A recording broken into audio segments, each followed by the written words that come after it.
지난 주간에 새벽 기도를 이렇게 매일 하는 그런 은혜를 주셔서 제가 이렇게 새벽 기도를 잘 안 빠져요. 안 빠지는 이유는 하나님께서 깨워 주셔서 나가서 이렇게 기도하게 하시는데 이 새벽마다 목사님, 강도사님 설교 듣는 것도 은혜고, 제가 맨날 설교하다가 우리 다른 사역자들 설교 듣는 것도 너무 큰 은혜고, 그렇게 설교 듣는 가운데 기도 제목도 받게 하시고, 그래서 기도를 하는데 주로 교회를 위한 기도를 합니다. 그렇게 하나님 인도를 해주세요. 지난 주간에 스가랴 본문을 마지막으로 우리에게 마쳤거든요. 그러면서 스가랴 그 본문의 마지막에 이 초막절의 은혜를 이스라엘 백성에게 허락해 주십시오 하는 그 말씀에 우리 사제 말로 이렇게 다 꽂힌 거죠. 초막절이란 우리로 치면 추수감사절이라 할 것입니다. 이 영적 추수의 은혜를 교회 가운데 허락하여 주시기를 기도하게 되었습니다. 영적 추수가 가득한 교회가 시드니 중앙장로교회가 되게 하여 주십시오. 이런 기도가 나오면서 또 동시에 그 스가랴에 자주 나오는 표현 이른 비와 늦은 비에 축복을 주십시오. 애국 같은 나라는 절대 이른 비와 늦은 비에 그 축복을 위하여 기도하는 나라가 아니에요. 왜? 나일강이 있어서. 나일강이 있기 때문에 비 안 와도 풍년이 옵니다. 나일강은 마르지 않아요. 그러니까 기도 안 해도 살 수 있어요. 그러나 이스라엘 백성은 이 씨를 뿌릴 때 이른 비, 이렇게 거둘 때에, 추수할 때에 늦은 비가 없으면 곡물을 생산할 수 없는 곳이야. 따지고 보면 이집트가, 애굽이 훨씬 살기 좋은 나라고 주님께서 복 주시는 나라 같은데 하나님 보실 때는 절대 안 그렇다. 사막과 같은 땅에서, 광야와 같은 땅에서 농사하려고 하면 이른 비와 늦은 비가 축복이 없으면 할 수 없으니까 간절히 매일마다 기도하는 게 아니에요. 그래서 사막에 만나가 내리는 축복이 있는 것입니다. 할렐루야. 그 은혜를 머금고 사는데 이사야 55장 말씀이 생각나는 거죠. 이사야 55장에 하늘에서부터 하나님의 비와 같이, 내리시는 비와 같이 하나님 말씀이 하늘에서부터 떨어질 때에 절대 하늘에서 떨어진 하나님의 말씀은 그냥 하늘로 다시 돌아가는 것이 아니라 그 하나님 말씀이 이 땅 가운데 임하면서 반드시 열매를 맺게 되어 있다. 그래서 하나님의 말씀이 만약에 선포가 되고 우리 마음 가운데 하나님의 말씀이 우리 마음에 들리게 되면 그 말씀은 반드시 결실하게 되어 있다. 이른 비와 늦은 비에 그 축복이 말씀으로 매일매일 떨어지는 교회가 되게 하여 주십시오. 제가 그 기도를 했어요. 안 믿어주셔도 상관없어요. 그 기도를 계속했어요. 하나님, 영적 추수가 가득한 교회가 되게 하여 주십시오. 그리고 이른 비와 늦은 비의 축복이 실제로 경험되어서 절대 하나님의 말씀이 결실을 성도들의 삶 가운데 맺고 하늘로 돌아가는 것을 보는 교회가 되게 하여 주시옵소서. 오늘도 그런 교회 되게 하여 주시기 위하여 시편 122편의 말씀을 주셨다고 생각합니다. 오늘 말씀 우리 교회를 향하여 주시는 말씀이라고 생각해요. 바로 들어가 보죠. 어떤 교회 되게 하여 주시려고 오늘 이 말씀을 주시느냐? 첫째, 우리가 이 시편 120편 말씀을 보면서 기쁨을 주시는 교회, 기쁨이 있는 교회에 대해서 생각해 보고자 합니다. 시편은 총 150편으로 되어 있어요. 그런데 오늘 우리가 읽었던 122편을 포함한 120편부터 134편까지는 성전에 올라가는, 예를 들면 예루살렘의 성전이 있는데 온 이스라엘에 다 흩어져 있는 사람들 1년에 한 번 내지 3번 정도는 꼭 경건한 유대인이라고 하면은 꼭 유월절 절기를 지킨다든지 초막절을 지킨다든지 무교절 지키기 위해서 올라가는 절기에 한 번씩은 올라가야 됐다고요. 그 멀리서도 와야 됐거든요. 그때 예루살렘으로 향해 올라가면서 불렀던 노래, 조금 더 가깝게는 예루살렘에 도착해서 성전에 올라가면서 불렀던 노래, 그런 노래들이 시편 120편부터 134편까지 이렇게 모아져 있어요.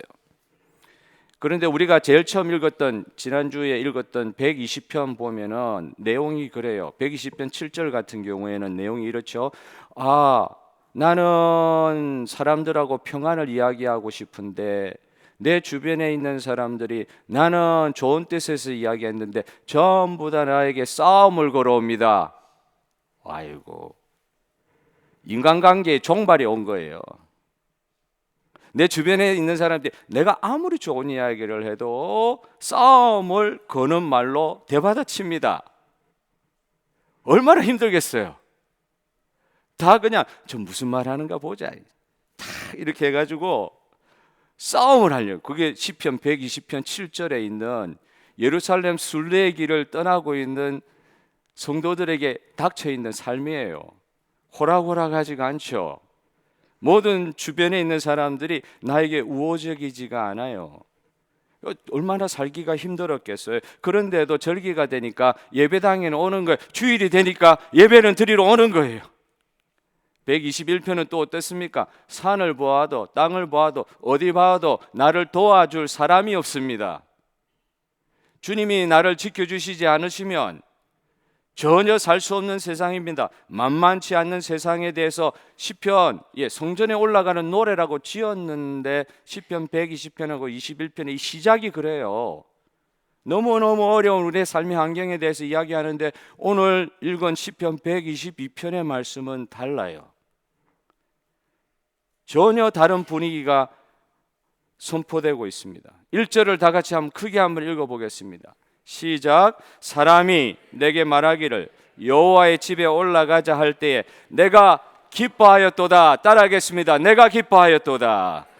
누가 이야기할 때, 여기는 뭐 이샤 이래가지고 남자가 물어보았을 때 이거를 사람이라고 이렇게 번역한 거에 대해서 뭐 이 의문을 제기하는 분도 있지만 어쨌든 오늘 번역본에 따라 사람이, 주변에 있는 사람이 물어본, 사람이 이야기를 한마디 던지는 거야. 야, 예배 드리러 가자. 야, 성전에 올라가자. 상황이 이렇게 어려운데도 성전에 올라가자. 그러니까 내 마음이 어떻게 해요? 기뻤도다. 여러분, 예배당에 나간다는 그 마음, 주님을 생각하는 그 순간에 죽음과 같은 삶의 환경이라도 살아나는 역사가 일어나는 줄 여러분 믿으십니까? 예배 드리러 가자는 말에 완전히 마음이 바뀌는 거예요. 여러분, 이런 훈련들이 우리가 돼야 될 것 같아요. 정말 예수 안 믿는 사람이랑 믿는 사람이랑 사실 따지고 보면 삶의 차이가 뭐가 그렇게 크게 나요? 똑같은 병 걸리고 똑같이 삶의 가게를 위해서 고생하고 아침부터 밤늦은 시간까지 고민하고 일하지 않으면 생계를 유지할 수 없는 거 다 비슷하게 살아가요. 그런데도 예수 믿는 사람은 그런 똑같은 상황, 어떻게 보면 더 어려운 상황, 시편 20편의 기자처럼 그런 상황이 벌어지잖아요. 나는 좋은 말 했는데 전부 다 나에게 싸움하려고 달려드는 그런 막막한 상황에서라도 예배드리러 가자 이 말만 들으면은 마음이 기쁨으로 완전히 바뀌게 되는데, 우리 시드니 중앙장독의 모든 성도들이요, 예수님이라는 말씀만 들어도 완전히 바뀌게 되는 역사가 순간에 일어나는 걸 체험하시기를 바랍니다. 야, 그게 필요하더라고요. 왜? 삶이 그렇게 녹록치가 않으니까. 어떨 때는 절망 가운데서 예수님을 생각할 때 기쁨이 확 밀려오는 체험을 여러분 하시고 계세요? 어떨 때 원인을 알 수 없는, 걷잡을 수 없는 우울한 정세, 얼마나 세상이 그렇습니까? 나만 그런 게 아니에요. 세상 자체가 다 우울해. 다 나를 이렇게 위해주는 세상이 아니에요. 그러니까 우울한 감정이 팽배한 시대예요. 이런 알 수 없는 우울한 증세에 시달리고 있다가도 아니지 하고 예수님 딱 생각하는데 벌떡 다시 일어난다. 이게 예수님의 길을 따르는 모든 예배드리는 자의 체험이 되시기를 주님의 이름으로 축복합니다. 전혀 기뻐할 수 없는 가운데 있는 하나님의 백성들이 예수님을 생각하면서 마음속에서 기쁨이 다시 넘쳐 올라오는 거예요. 이런 게 예수 믿는 사람하고 안 믿는 사람하고 근본적인 차이다. 근데 예수 믿는 사람들이 예수님에 대한 이야기를 들어도, 예배 자리에 가서도 마음이 우울하다. 이건 주님 앞에 간절히 기도해야 되는 거예요. 원래 그렇게 우리를 만드시지 않으셨어요. 아무리 우울한 거 많아도 다시 예수님 이야기 듣고 예배 드릴 때 기쁨으로 확 살아나는 거, 이게 예수 믿는 사람에게 주신 복인 줄 믿습니다. 은퇴하신 지 이미 오래된 목사님 한 분, 제가 전에도 말씀드렸는데 한국에 수많은 목사님들 계시는데 요즘 연로하신 목사님들 생각이 많이 나요. 김명현 목사님은 제가 만나보면 직접 만나서 교제하는 분이 아니에요. 김명현 목사님이라고 한국교회 어르신이 계시는데 그분이 이제 은퇴하시고 나서도 87세, 작년에 87세셨으니까 은퇴하시고 나서도 그 유명한 분이거든요. 신학대학원 교수도 하고 뭐 교회도 개척해서 부흥하고 이랬던 경험이 많고 한국 교회의 어른으로 존경받는 목사님인데 뭐 서울에 있는 큰 교회들 돌아다니면서 설교하는 게 아니라 시골 교회만 찾아서 돌아다니면서 설교하는 그런 사역을 하셨던 거죠. 유명한 사람인데 조그만 시골 교회에 가는 거예요. 그의 동료 목사님께서 그의 삶을 이렇게 기억을 하더라고요. 김 목사님은 항상 사진을 찍으려고 할 때, 사진 찍으실 때 하하호호 하시면서 하나님 앞에서 기쁨을 잃지 않는 모습을, 그런 모습을 보이셨고 그 기쁨을 우리에게 알려주신 목사님이세요. 그렇게 그 목사님에 대해 기억하고 있더라고요. 작년 초죠. 작년 초에 사고가 난 목사님의 차 안에서도, 그 트렁크 안에서도 시골 교회 주일학교 아이들 주려고 마련해 두신 초콜릿 상자, 떡 상자가 발견되었다고 그러죠. 그날도, 사고 나던 날도 춘천으로 시골에 있는 교회로 설교하러 가던 날이었어요. 사고 나서 사고 현장에서 돌아가셨습니다. 그런데 이분이 살아 계셨을 때 여러 번 이 설교하는 걸 저도 간접적으로 들었거든요. 그의 자녀 중에 철원이라는 아이가 있었다고 그래요. 그 철원이라는 아이도 만약에 살아 계셨으면 저와 비슷한 나이가 되었을 법한 분이셨습니다. 목사님의 자제 중에. 그런데 그분이, 그 철원이라는 친구가 4살 때 뇌수종 아세요? 뇌가 부풀어 오르는 병 있잖아요. 그래서 뇌압이 너무 커져가지고 아이들의 이 뼈가 단단하지 않으니까 이 해골, 그러니까 우리의 이 두상이 부풀어 오르는 이 뇌를 견디지 못해가지고 터지고 뭐 이러는 병이에요. 굉장히 잔인한 병이죠. 그 아이가 뇌수종에 걸려가지고 4살에 목사님보다 먼저 천국에 가셨더랬어요. 근데 그 아이가 살아있을 때에 목사님과 대화하던 장면을 이 설교 때 자주 이야기하신 걸 들었거든요. 그리고 이철원이라는 형제가 자주 부르던 찬송이 있었다고 그래요. 4살밖에 안 되는 친구, 뭐 한국 나이로 하면 5살쯤 될런지. 그 친구가 목사님 앞에서 계속 부르던 찬송이 있을 때요. 예수께로 가면 나는 기뻐요. 걱정 근심 없고 정말 즐거워. 예수께로 가면 나는 기뻐요. 나와 같은 아이 부르셨어요. 이렇게 자주 목사님 앞에서 그 찬송을 불렀대요. 그래서 하루는 목사님과 철원이라는 그 자기 아들하고 이야기한 대화를 이런 식으로 했다고 합니다. 아이가 먼저 이야기를 해요. 아빠, 걱정 근심이 아야아야 이렇게 아픈 거지. 항상 머리가 아프니까 이렇게 아픈 거지. 걱정 근심이란 게 그런 거지. 재미 많은 게 아빠 뭐야? 아프지도 않고 좋고 기쁜 거지. 아빠, 누구와 같은 아이 예수님께서 부르셨지? 아빠, 나한테 이렇게 좀 물어봐 줄래? 그래 철원아 하면서 목사님이 그 말 그대로 이야기합니다. 누구와 같은 아이 부르셨지? 철원이가 대답합니다. 철원이와 같은 아이 부르셨지 뭐. 다시 아빠가 물어봅니다. 누가 부르셨단 말이야? 예수님이 부르셨지. 근데 목사님이 철원이한테 물어보는 거예요. 철원아, 내 마음이 슬프니 기쁘니? 기뻐. 왜 기쁘니? 예수님이 나를 사랑하시니까 기쁘지. 이 말을 설교할 때마다 여러 번 이야기하시더라고요. 죽은 지, 철원이가 이미 천국 간 지 수십 년이 지나도 목사님에게는 이게 남아있는 거예요. 기쁘지? 왜 기뻐? 예수님이 나를 사랑하시니까 내가 기쁘지. 그 아이의 그 말을 수십 년 동안 그 아버지가 잊지 못하는 거예요. 그래서 사진 한 장을 찍어도 하하호호 할 수 있는 구원의 기쁨이 꼭 뭐 이런 웃는 표정이 있고 구원의 기쁨이라 할 수는 없지만은, 어떤 상황이 있어도 예수님이 나를 사랑하시니까 기쁘지. 내 수정이 걸려도 기쁘지. 내일 죽어도 기쁘지. 예수님이 나를 사랑하시니까. 시편 122편의 이 표제어를 보면은요, 제목이 달려 있어요. 다윗의 시, 곧 성전으로 올라가면서 부른 노래라고 되어 있어요. 다윗의 시예요. 다윗이 예루살렘의 이 성막으로, 그 당시에 성전이 없으니까 성막으로 자기가 지은 성막 법궤를 옮겨드렸잖아요. 천막 텐트를 치고 하나님이 성전 짓는 걸 허락하지 않으셨어요. 기분 나빠가지고 예배도 안 드리고 안 그래요. 내 원하는 대로 안 해주셔도 예배 드리는 거예요. 천막을 지어놓고 그 성막으로 예배 드리려 나아가면서 부른 노래인 것입니다. 다윗은 하나님께 드리는 예배에 진심인 사람이었어요. 그의 드리는 예배는 하나님 앞에서의 기쁨이었습니다. 사무엘하 6장 14절 15절의 말씀을 한번 봅시다.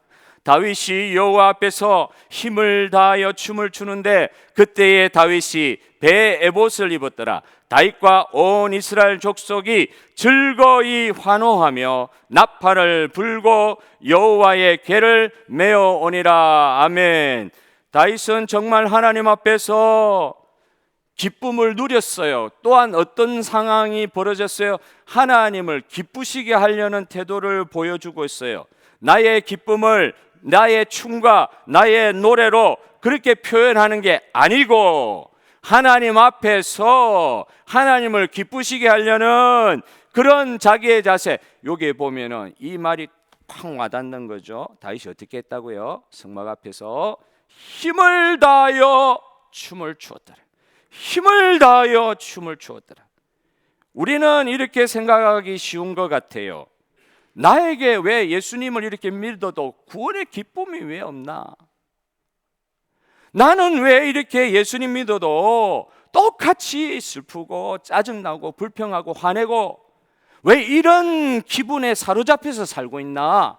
아무리 고난이 심하다 할지라도 주님께 예배하러 왔는데도 내 안에 딱 사로잡혀가지고 나에게는 왜 기쁜 일이 없나? 나는 왜 이렇게 기쁘지가 않나? 맨날 이런 존재론적인 질문을 막 던져요. 하나님께 직접 던지든지 아니면 내 자신이 그냥 고민하는 거예요. 왜 나는 이렇게 기쁘지 않나? 왜 나에게는 구원의 간격이 이렇게 사라져버렸나? 수십 년 전에 그 구원의 간격 다 어디 갔나? 하나님이 그때도 살아계시고 지금도 살아계시다고 하면 나에게 구원의 간격도 날마다 살아있어야 되는데 왜 지금은 그 기쁨이 사라졌나? 그런데 여러분 이런 거 생각해 보지 않으셨어요? 정작 하나님의 기쁨 되기 원하는 그런 마음으로 하나님께 힘을 다하여 춤을 추고는 있습니까? 왜 나에게 기쁨이 없나? 왜 나에게 구원의 간격이 사라졌나? 옛날 같지가 않나? 이런 고민은 하시는데 정작 하나님 앞에서 하나님을 기쁘시게 하기 위하여 힘을 다하여 춤을 추고 계십니까? 그래서 어떤 분은 그런 이야기하는 게 마음이 와닿아요. 구원의 간격과 기쁨을 가질 수 있는 방법 너무 많이 시도해봤다. 이 방법도 해보고 저 방법도 해보고 내가 이렇게 사는 게 진짜 아닌데 예수 믿는 사람인데 왜 이렇게 사냐고. 아무리 고통이 있어도 고난이 있어도 이렇게 사는 게 정답이 아닌데 알고는 있어요. 알고는 있는데 그래 방법을 막 사용해 본 거예요. 이렇게도 해보고 저렇게도 해보고 금식도 해보고 5만 가지 방법을 다 해봤어요. 그런데 이걸 빠져먹은 거예요. 내가 구원의 간격 기쁨을 회복하는 가장 어떤 면에서 가장 확실한 방법은 다윗의 이 방법 같다. 힘을 다하여 주님 기쁘시게 하여 춤추는 거더라. 여러분, 하나님을 기쁘시게 하면서 저와 여러분에게 구원의 간격이 돌아오는 줄 믿으시기를 바랍니다. 하나님 기쁘시게 하는 걸 찾아야 돼요. 하나님의 기쁘시게 하는 마음이 내 마음과 연결이 되어 있기 때문에 나는 절대 이걸 하나님께 베풀면서 나는 그냥 손해보고 그런 게 아니에요. 하나님께 올려드리면서 나는 손해보고 나는 없어지고 그런 게 아니고, 하나님을 기쁘시게 하면서 내 안에 숨겨져 있던, 잠재되어 있던 구원의 간격이 다시 살아나서 이 세상 사람들이 살아가는 방식하고는 전혀 다른 방향으로 정말 어떤 어려운 상황에서도 주님만 생각하면, 딱 생각만 1, 2, 3초만 돼. 3초 1, 2, 3초 주님만 딱 생각하는 순간에는 구원의 간격으로 다시 돌아오게 되는 그런 역사가 우리 모든 시드니 중앙장로교회 성도들의 삶 가운데 체험되기를 주님의 이름으로 축복합니다.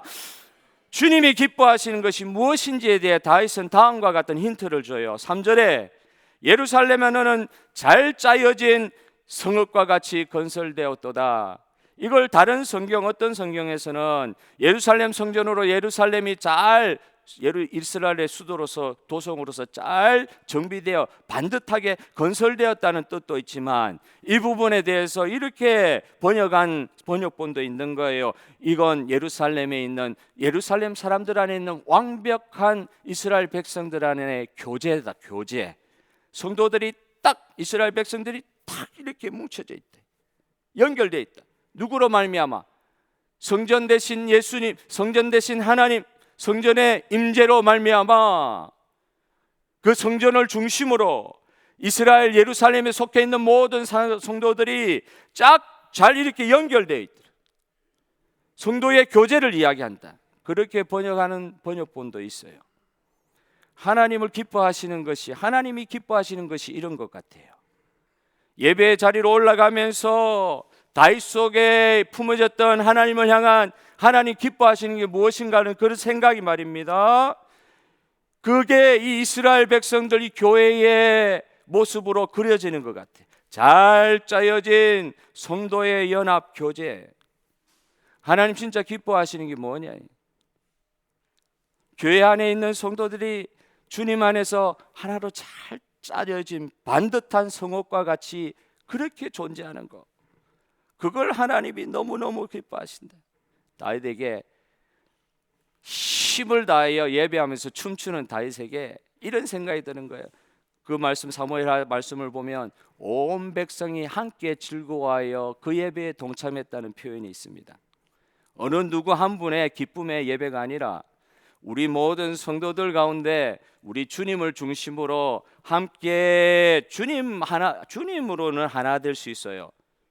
이 세상의 어떤 철학과 사상으로는 하나 될 수가 없어요.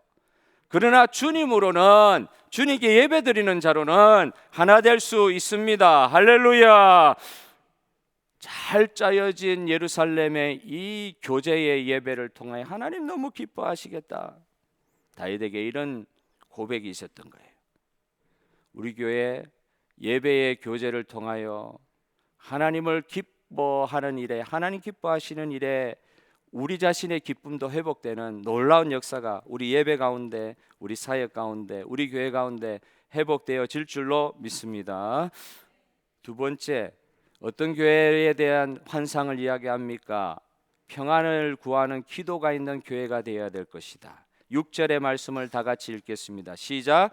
예루살렘을 위하여 평안을 구하라. 예루살렘을 사랑하는 자는 형통하리로다. 할렐루야. 예루살렘의 평안을 위하여 기도하라. 백성들이여, 예배하는 성도들이여, 이스라엘 백성들이여, 예루살렘의 평안을, 교회의 평안을 위하여 기도하라. 이 찬양을 하고 있어요. 기도의 요청으로 마지막 부분을 완성하고 있습니다. 이 시편의 마지막 부분을. 모든 것이 잘 짜여진 성도의 교제가 충만한 예루살렘, 그 교회를 보면서 동시에 다윗은 교회의 평안을 위해 기도하라고 외치고 있습니다. 교회의 평안을 위해서 기도하라는 말은 무엇을 뜻합니까? 그만큼 예루살렘 교회는 평안을 위협받는 상황에 놓여 있다는 것을 반증합니다. 예루살렘이라는 도시도 원래 이스라엘 땅이 아니었습니다. 여부수 족속들이, 그 강한 사람들이 딱 붙들고 있는 난공불락의 성읍이 예루살렘이었어요. 가나안 정복 마지막 순간까지 정복되지 않는 땅이 예루살렘 땅이었어요. 난공불락의 요새이기 때문에 누구든지 그곳을 차지하려고 애를 썼지만 차지할 수가 없는 그런 곳이었어요. 그런데 다윗이 그곳을 차지하고 이스라엘의 수도로 정하였습니다. 그리고 이름을 붙였습니다. 예루살렘. 그 뜻이 무엇입니까? 살렘의 도시, 평화의 도시란 뜻이요. 평화의 도시 예루살렘이에요. 평안이 있는 곳이 예루살렘이 되기를 원하는 마음으로 이름도 그렇게 붙였어요. 그런데 다윗 때도 그랬고 그 이후에 지금 예루살렘 보십시오. 전쟁이 없는 것 같아도 예루살렘에 전 세계 3대 종교의 본산지 거기 다 모여 있어요. 그래서 지금도 군인들이 총을 들고 그 시내를 돌아다니는 곳이 예루살렘이요. 분쟁과 차별과 전쟁의 도시가 되어버렸어요. 그런 면에서 교회도 다르지 않을 수 있다. 분명히 주님은 이름을 붙여주셨어요. 예수 그리스도가 머리된 교회, 에클레시아, 부름받은 성도들의 모임, 에클레시아 교회. 분명히 세상하고 다른 평안이 임하는 곳 교회, 하나님의 인재가 있는 곳 교회. 그런데 이 시대의 예루살렘과 같이 분명히 하나님이 명령하고 이름 붙여주신 곳은 샬롬이 평안이 임한 곳이었지만 지금의 예루살렘이 그렇듯이 오늘날 우리의 교회도 얼마나 사단이 이 교회만 무너뜨리면 평안의 근거지 자체가 없어져 버리니까 자기가 막 춤출 수 있는 거예요. 마음대로 활개칠 수 있는 거예요. 교회가 없어지면은 그나마 있는 이 필터 하나도 없어져 버리는 거예요. 그래서 교회를 얼마나 사단이 공격하는지 모릅니다. 사람이 누가 이상한 사람들이 교회에 있다 그게 아니에요. 누가 싫어하는 사람이 교회에 있기 때문에 어렵다 그게 아니에요. 교회는 평안이 임하는 곳이에요. 그런데도 사탄 마귀가 가만 놔두지 않는 곳이기 때문에 끊임없이 공격하는 곳이기 때문에 어떨 때는 교회가 분열되기도 하고 오염되기도 합니다. 세상과 별반 다름없는 교회, 오늘날 세상 사람들은 안주거리로 삼고 있습니다. 뭐가 다르냐? 교회가 더 못하더라. 복음의 정신을 약화시키는 교회 안에 있는 성도들이 서로 긴장이 되면서 율법이다 그리고 서로 정죄하면서 은혜의 교회의 화평을 이루지 못하고 오히려 깨는 일들이 뭐 교회 바깥에서 공격은 그나마 견딜 수 있는데 교회 안에서도 사탄이 공격을 하니까 연약함들이 생길 수가 있는 거죠. 예루살렘을 바라보면서 예루살렘에 기도하러 나오면서 예배드리러 나오면서 기쁨의 예배를 드리면서도 다윗은 잊어버리지 않고 교회 모든 성도들에게 요구합니다. 요청합니다. 예루살렘의 평안을 위하여 기도하십시오. 교회를 위하여 기도하는데 그냥 기도하지 마시고 교회의 평안을 위해서 기도하십시오. 주님이 주인 되신 교회를 사랑하는 사람은 교회의 아픔을 알아요. 주님을 사랑하는 마음이 있으면 교회의 아픔도 알아요. 남의 아픔이 아니에요. 그런 경우에는 주님을 사랑하다 보니까 주님이 아프면 나도 아픈 거죠. 그러니까 교회 사랑하는 사람, 아까 그 철원이의 고백처럼 왜 기쁘냐? 주님이 나를 사랑하시니까. 주님을 사랑하다 보니까 주님이 교회를 향하여 눈물을 흘리시는 모습이 자기에게 되더라는 거예요. 진짜 교회를 사랑하는 사람은 그 아픔을 자기의 것으로 삼습니다. 남의 것이라고 이야기하면서 정죄하지 않습니다. 진짜 주님을 사랑하는 사람은 교회 아픔을 보면서도 팔복에 나온 것처럼 애통할 일이 없어요. 마음이 가난할 일이 없어요. 호주에서는 그럴 일이 없어요. 그런데도 애통한 거예요. 의에 줄이고 목마른 거예요. 주님이 주인이신 교회를 사랑하는 사람은 교회의 아픔을 그냥 넘길 수가 없어요. 문제가 있어도 다른 사람의 문제라고 생각하지 않고 내 문제라고 생각하고 예루살렘의 교회의 평안을 위해 기도하기 시작합니다. 교회가 성도를 위해, 우리 교회가 나를 위해서 해준 게 뭐냐? 도대체 나는 교회도 그냥 나가던 교회니까 억지로라도 이렇게라도 나가니까 이게 하나님 은혜인데 우리 교회가 나한테 해준 게 뭐냐? 그렇게 생각할 경우가 있을 수 있지만 오늘 성경 말씀 다윗을 통해서 선포하시는 이 시편 122편의 말씀은 성도가 예루살렘을 위하여 교회의 평안과 안정을 위하여 기도하는 것이라고 선포하고 있습니다. 교회가 그렇게 하는 게 아니라 성도가 교회를 위해서 그렇게 해야 된다는 거예요. 주님의 교회를 사랑하는 자들, 예수님 사랑하기 때문에 교회 사랑하는 마음도 주셔서 그렇게 서 있는 자들을 기어코 하나님은 또한 사랑하여 주시는 줄 믿습니다. 케네디 대통령의 한 말이 생각나죠. 자기가 미국에서 제일 젊은 대통령이었죠. 역사상 제일 젊은 대통령 케네디가 대통령이 되고 나서 취임 연설에서 한 말이 있잖아요. 국가가 당신에게 무엇을 어떻게 해줄 것인가에 앞서 당신이 국가에 대해서 무엇을 어떻게 해야 할 것인가를 생각해 주시기를 바랍니다. 성경을 읽었는지 모르겠어요. 근데 맞아요. 다윗이요? 나에게 왜 기쁨이 없냐고? 왜 교회 가도 예배에 기쁨이 없냐고? 왜 구원의 감격이 사라졌냐고? 존재론적으로 고민하는데 머무르지 않고 그 성막 앞에서 힘을 다하여 춤을 췄다 그랬어요. 그러는 가운데 하나님이 주시는 기쁨이 회복되는 거예요.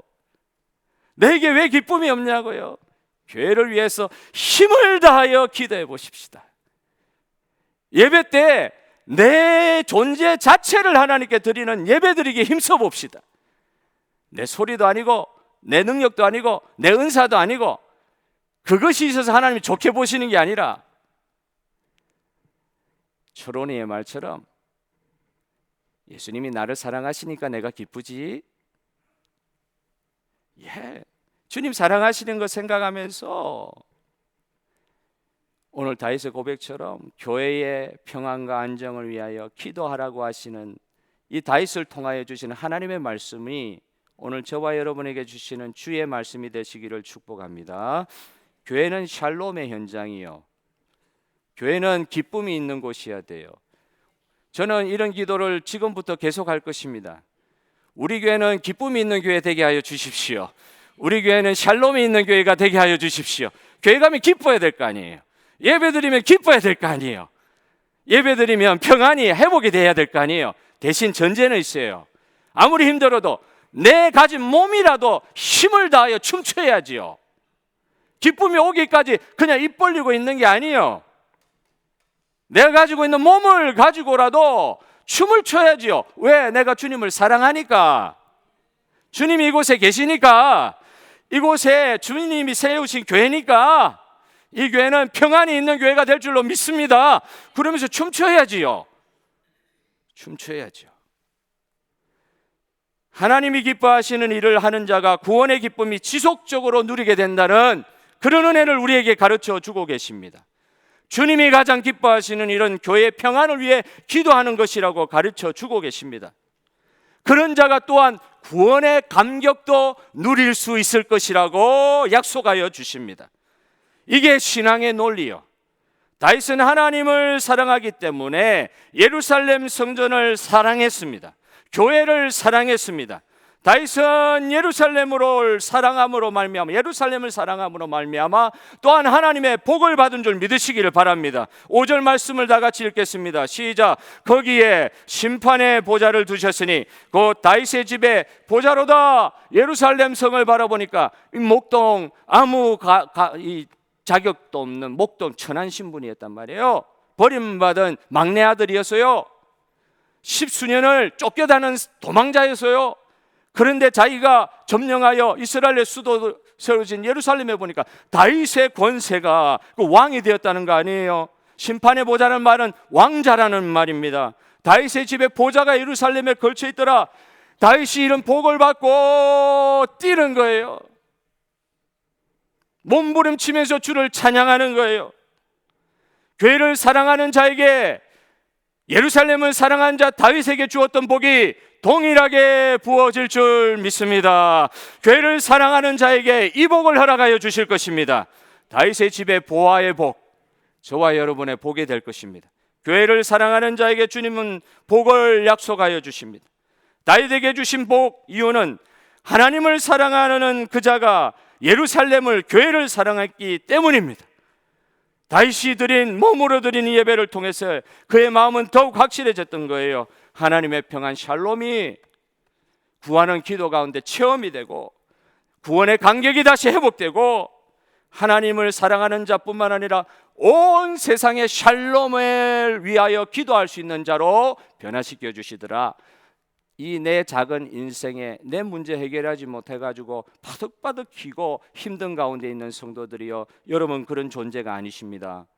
여러분들을 통하여 온 세상의 샬롬이 시작될 줄 믿으시기를 바랍니다.